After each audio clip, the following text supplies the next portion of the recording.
नमस्कार मित्रांनो, माझ्या शेळके वकील चॅनलमध्ये तुमचं सहर्ष स्वागत आहे.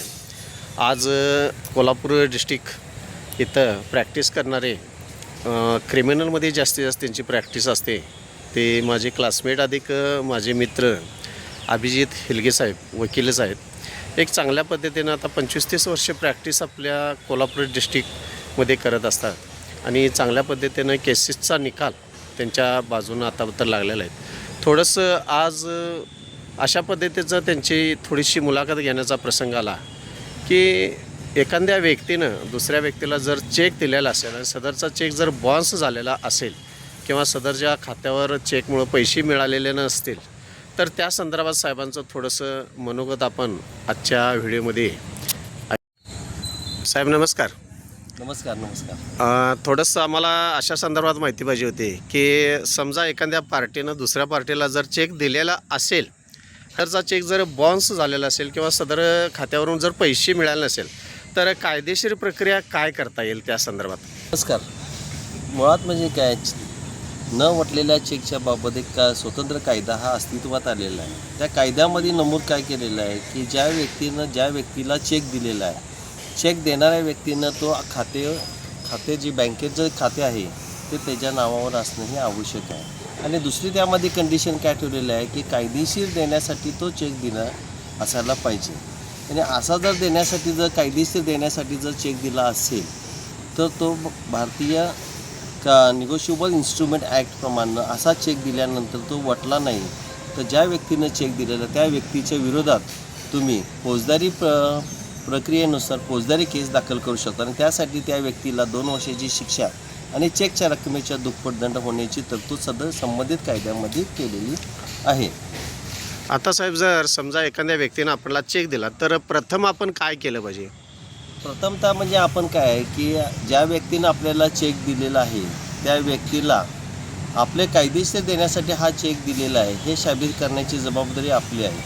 आता कायदेशीर देणं म्हणजे काय की जे कायद्यानुसार ते वसूल करण्यासाठी पात्र आहे अशा देण्याला आपण कायदेशीर देणं असं म्हणतो. आता समजा एखाद्या व्यवहारासंदर्भात जर आपल्याला चेक दिलेला असेल तर तो सुरुवातीला आपण बँकेत भरून बाउन्स करून घेणं गरजेचं आहे का? हो. आणि त्यानंतर प्रोसिजर काय राहते? ज्यावेळी एखादा चेक आपलं कायदेशीर देण्यासाठी दिलेला असतो तो चेक आपण आपल्या त्या मुदतीमध्ये, आता रिझर्व्ह बँकेच्या डायरेक्शनप्रमाणे चेकवर असलेल्या नमूद तारखेपासून 3 महिन्याच्या आतमध्ये तो चेक हा बँकेमध्ये आपल्या खात्यावर डिपॉझिट करणं हे बंधनकारक आहे. आणि ते 3 महिन्याच्या आत जर डिपॉझिट केल्यानंतर तो चेक संबंधित आपल्या बँकेनं न वटता परत आल्यानंतर 1 महिन्याच्या आत परत आलेल्या तारखेपासून 1 महिन्याच्या आत आपल्याला म्हणजे बाउन्स झाल्यानंतर परत आल्यानंतर बाउन्स झाल्यानंतर ज्या व्यक्तीनं आपल्याला चेक दिलेला त्या व्यक्तीला नोटीस पाठवणे हे आपल्यावर बंधनकारक आहे. आणि ती नोटीस मिळून जर 15 दिवसाच्या आत त्या व्यक्तीनं जर पैसे भागवले नाहीत तर 1 महिन्याच्या आत, नोटीस मिळाल्यापासून 1 महिन्याच्या आत त्याच्या विरुद्ध चेक न वटलेलीची केस, फौजदारी केस कोर्टामध्ये दाखल करायला लागते. आता हा पिरियड किती दिवसाचा असतो? चेक बाउन्स झाल्यापासून दाखल करायचं तर हा किती दिवसाचा पिरियड असतो काय? आता बघितलं तर चेक बाउन्स झाल्यापासून 1 महिन्याच्या आत आपल्याला नोटीस पाठवल्या, नोटीस मिळाल्यापासून 15 दिवसाच्या त्या व्यक्तीनं रक्कम देणे हे बंधनकारक आहे. आणि ते दिल्यानंतर 1 महिन्याच्या आत आपल्याला केस दाखल करायला लागते. म्हणजे ते तुम्ही कधी नोटीस पाठवताय, ती नोटीस त्याला कधी मिळते, अशा इन्सिडेंट आहे. बऱ्याचदा कसं होते की काही आरोपी हे जाणीवपूर्वक काय करतात की चुकीचा पत्ता देतात आणि त्या पत्त्यावर ते मिळून येत नाहीत. पण त्यावर सर्वोच्च न्यायालयाने काय सांगितलं, जर एखादी नोटीस नॉट क्लेम जरी आली तरीसुद्धा ती मिळाली असे समजून तुम्ही कोर्ट प्रोसिडिंग चालू करू शकता. हां, आता त्या संदर्भात साधारण हा 45 दिवसाचा पिरियड आपण पकडू का चेक बाउन्स झाल्यापासून? हा चेक बाउन्स झाल्यापासून आपण अंदाजे एक 45 दिवसाचा पिरियड ठेवला. ठीक आहे. अनावधानानं तुम्हाला त्या 45 दिवसामध्ये जर केस ही दाखल करता आली नाही तर तुम्ही विलंब माफीचा अर्ज काढून मेहरबान कोर्टाला समाधान करून हा विलंब झालेला माफ करून तरीसुद्धा तुम्ही ती केस दाखल करू शकता. ठीक आहे. त्यानंतर साधारण आता चेक जर आपण दाखल केला त्यानंतर साधारण पैसे मिळण्यासाठी साधारण कोर्टामध्ये किती प्रोसेस जाते वगैरे काय? आता सर्वोच्च न्यायालयाच्या न्यायनिवाड्यानुसार आणि डायरेक्शननुसार ज्यावेळी तुम्ही केस दाखल करता चेक न वटल्याच्या त्यावेळीच काय करायचं की फिर्यादीनं स्वतःच्या सरतपासाचा ॲफिडेविट संपूर्ण कागदोपत्री पुरावा हा मेहरबान कोर्टामध्ये हजर करायचा असतो. आणि ज्यावेळी आरोपीला ही जी समन्स मिळते त्यावेळी आरोपीनं फिर्यादीचा उलट तपास घ्यायचा आणि फिर्यादीने राहिलेले साक्षीदार तपासून झाल्यानंतर ही केस बंद होते आणि फिर्यादीचे आरोपीचे 313 म्हणजे आरोपीचा जबाब घेऊन ह्या केसचा न्यायनिवाडा दिला जातो. ठीक आहे.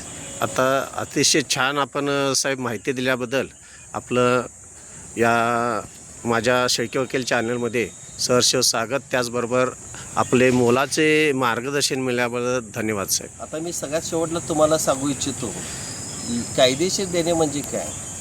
कायदेशीर देणे म्हणजे समजा एखाद्या व्यक्तीने एखादं बेकायदेशीर कृत्य करण्यासाठी एखादा व्यवहार केला असेल आणि त्यासाठी जर चेक दिला असेल आणि तो न वटता आला असेल तो कायदेशीर देण्यामध्ये येत नाही. त्यानंतर दुसरं मुदतबाह्य कर्ज असेल तर तेही त्यामध्ये येऊ शकत नाही.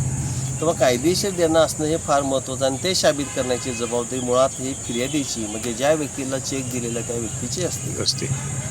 आज चांगल्या पद्धतीनं आमचे मित्र अभिजित हिलगे साहेब यांनी चेक एखाद्या व्यक्तीनं दुसऱ्या व्यक्तीला चेक दिल्यानंतर कॉन्स किंवा तो नाही वाटला तर कायदेशीर प्रोसिजर काय असते आणि चेकची देवाणघेवाण करत असताना तो जर कायदेशीर कारणासाठीच जर दिलेला असेल तरच मेहरबान कोर्टामध्ये गुन्हा दाखल किंवा दाद मागता येते.